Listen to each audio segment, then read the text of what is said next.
How to recognize when a self-care routine is no longer working. Self-care is what you do to take care of your physical and mental health to the best of your abilities. And because your physical and mental health needs change from day to day, week to week, and year to year, the practices you do that count as self-care often need to evolve, too. People change and need change. We won't be the same person all the time. The first step to recognizing when self-care isn't working is when your self-care starts to feel like work. If something has become a chore that you feel you have to do instead of something you're looking forward to doing. It could be that your running routine used to fill you with endorphins and motivate you for the day ahead, but now you find yourself depleted of energy during or afterward and you dread putting on your sneakers.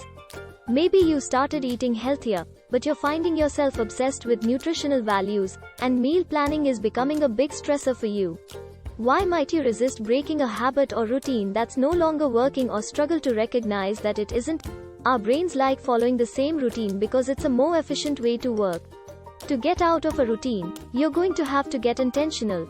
Take note of how the activity makes you feel. Does it ramp up stress and anxiety or tamp it down? If something is giving you more stress than it's relieving, it's time for a change. High standards can take the joy out of an activity.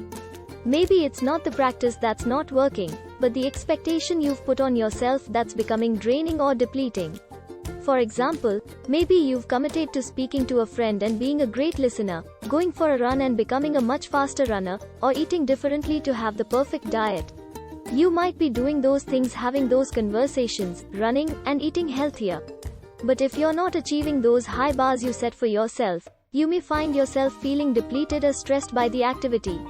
That doesn't mean you shouldn't push yourself and strive for new goals. But if you've given it a go for 6 months and it's not happening for you, or bringing you joy, let it go. You've acknowledged that your current self-care practice isn't giving you what you need. But what will? Here are some tips. 1.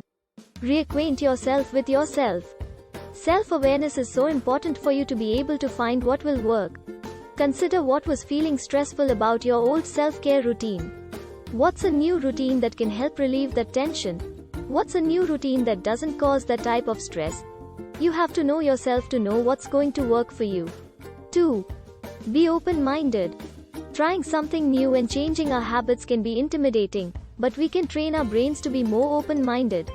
That is focusing on the positives we may get out of the experiences, rather than telling ourselves, I won't like this. It will help our brains build new, more positive connections. 3. Give yourself lots of options. There are an infinite number of ways to practice self-care. Think outside the box and give yourself lots of options when it comes to deciding on new self-care practices to try out. 4. Just say no.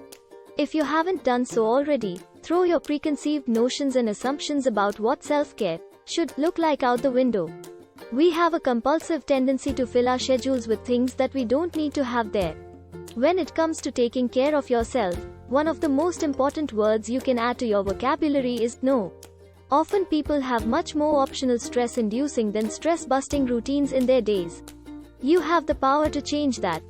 An often neglected element of self-care is how we organize our days and what we put into them. 5.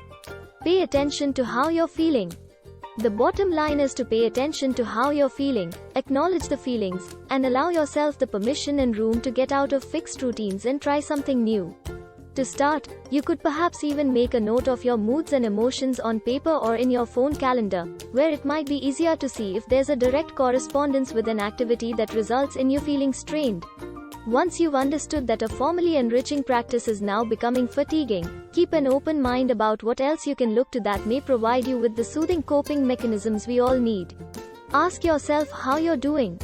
Asking how you are and what you need right now is perhaps the most important act of self-care.